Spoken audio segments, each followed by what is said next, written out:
بسم اللہ الرحمن الرحیم۔ ایک صاحب نے سوال پوچھا ہے کہ پچھلے سالوں کی زکوٰۃ رہتی ہے، ہر سال تھوڑی تھوڑی زکوٰۃ دیتا رہتا ہوں، حساب رکھتا ہوں، زکوٰۃ کو مؤخر کرنا کہیں گناہ تو نہیں؟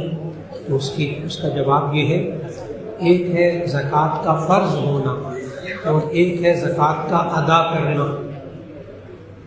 زکوٰۃ جب فرض ہو گئی سال گزرنے کے بعد تو اس کا حساب کر کے مقرر کر کے رکھ لیجئے، اور پھر اس کے بعد جو وقت ملے آپ زکوٰۃ ادا کرتے رہیں، اور آپ کی طرف سے سستی غفلت نہ ہو، بس جتنی گنجائش ہو آپ زکوٰۃ دیتے رہیں، تو تاخیر کا گناہ نہیں ہوگا۔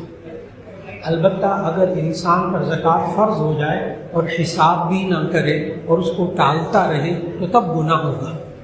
اگر حساب کو لکھ کر رکھ لے کہ بھئی اتنا سونا ہے، اتنے پیسے ہیں، میرے اوپر اتنی زکوٰۃ فرض ہوگی، اب میں آہستہ آہستہ دیتا رہوں گا جتنی اللہ توفیق دے گا، تو انشاءاللہ اس تاخیر سے پھر گناہ نہیں ہوگا انشاءاللہ۔